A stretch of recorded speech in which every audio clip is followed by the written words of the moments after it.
حضور اکرم صلی اللہ تعالیٰ علیہ وسلم نے تعلیم فرمائی ہے رمضان المبارک کا، سمجھایا بھی ہوگا کیسا رمضان۔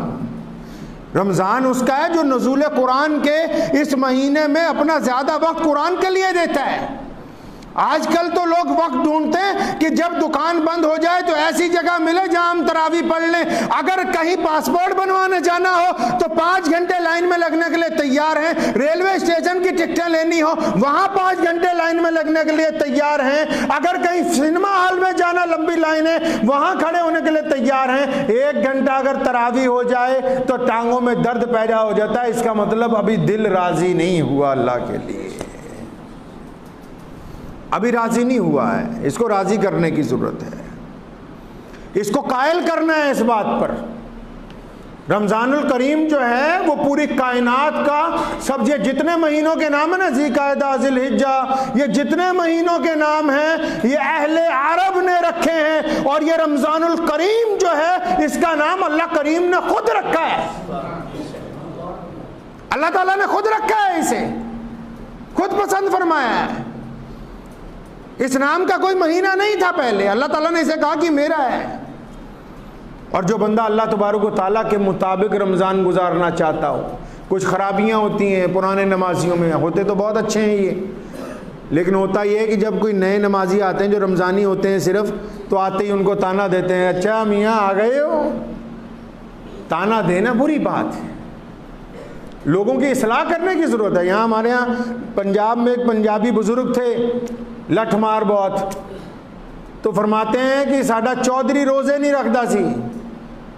مولویوں کے مسئلے اور ہوتے ہیں، اللہ والوں کے اور ہوتے ہیں، شریعت اپنی جگہ ہوتی ہے، لیکن وہ حکمت کے ساتھ، مجاہد جو ہوتا ہے وہ قوت کے ساتھ، ولی جو ہوتا ہے وہ حکمت کے ساتھ لوگوں کو راہ راست پر لاتا ہے۔ تو فرماتے ہیں کہ ہمارا چودھری جو تھا وہ روزے نہیں رکھتا تھا۔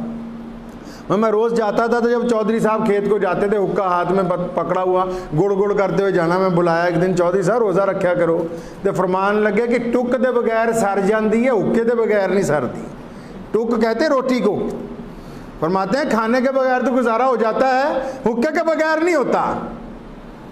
تو بزرگوں نے چودھری کو قریب بلایا، فرمایا کان ادھر لا، کسی مولوی کو نہ بتانا، تو روزہ رکھ لیا کر، حکے کی تجھے اجازت ہے، روزہ رکھ لیا کر، حکے کی اجازت ہے تجھے، کوئی بات نہیں۔ ہمارے پیر حضرت مولانا شاہ عبد القادر صاحب رائے پوری رحمۃ اللہ علیہ، اللہ تبارک و تعالیٰ ان کی درجات بلند فرمائے، ان کے پاس ایک بندہ آ گیا، کہنے لگا حضرت نے فرمایا نماز پڑھا کرو۔ فرمایا نماز تو پڑھوں، بار بار وضو کرنے کو میری طبیعت نہیں چاہتی، میں بنا وضو کے پڑھوں گا۔ حضرت رائے پوری رحمۃ اللہ علیہ کی خانقاہ کا واقعہ ہے، یہاں سہارنپور میں ہے وہ خانقاہ بھی۔ تو فرمایا اچھا کوئی بات نہیں، بنا وضو کے پڑھ لیا کرو، پڑھو لیکن ہمارے ساتھ۔ اب جتنے مولوی بیٹھے تھے آدھوں کی بہویں اونچی ہو گئی، بھی یہ نماز تو ہوتی نہیں بنا وضو کے۔ اب وہ بندہ راضی ہو گیا، کہتا جی حضرت بنا وضو کے پڑھوں گا، تو بنا وضو کے پڑھ بھائی، آ جا۔ وہ آ گیا بنا وضو کے، ایک فجر پڑھی، ظہر پڑھی، عصر پڑھی، مغرب میں حضرت کے ساتھ ہی وضو کرنے بیٹھ گیا ساتھ میں۔ کہنے لگا اب میرا دل اس بات پہ مائل ہے کہ جب وضو کر کے نماز پڑھی جاتی ہے، جب پڑھی رہا تو وضو کے ساتھ کیوں نہ پڑھوں۔ تو حضرت نے اسے کہا کہ ادھر ہے، کان ادھر لیا، ٹک چھٹ دینی ہے، حکے کڑ کڑ کری جا۔ تو حاجی صاحب چودھری صاحب نے صبح ہی روزہ رکھ لیا، کھانا پینا بالکل بند، حکا ہاتھ میں اور گڑ گڑ کرتے پھر رہے۔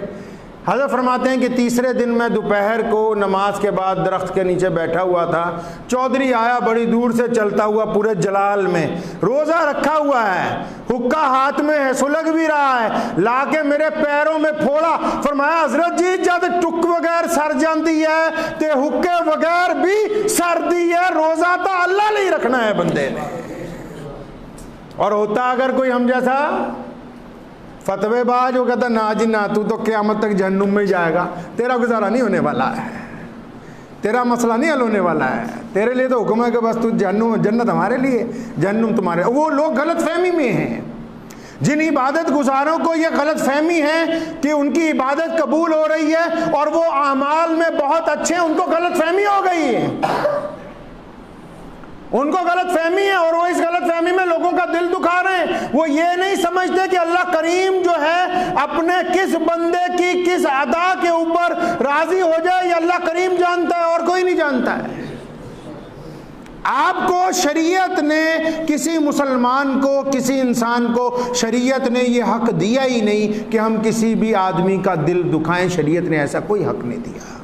شریعت نے کہا ہے کہ ظالم کو پھانسی پہ لٹکا دیا جائے، شریعت نے کہا کہ چور کے ہاتھ کاٹ دیے جائے، لیکن ان لوگوں کے جن کو شریعت نے کہا کہ یہ انسانوں کے لیے نقصان دیں، لیکن عام انسانوں کے لیے ایسا کوئی حکم نہیں آیا کہ آپ لوگوں کے دلوں کو تکلیف پہنچاتے پھر نماز کی نیت باندھ لیں۔ آپ آ جائیں گھر سے لڑائی کر کے بیوی کے ساتھ کہ جی میرا تو روزہ بڑا افضل ہے، کون سا مولوی کہتا ہے کہ روزہ افضل ہے؟ یہ ماں باپ کی نافرمانی کرنے والے کا روزہ کیسے ہو سکتا ہے؟ یہ مسئلے سمجھائے کس نے؟ جس کا پڑوسی اس سے راضی نہیں ہے اور پڑوسی سے لگاتار دشمنیاں رکھ رہا ہے، پڑوسی کا نقصان کرنے کی سارا دن سازشیں کرتا ہے، ڈرامے بازی کر رہا ہے روزہ رکھ کے،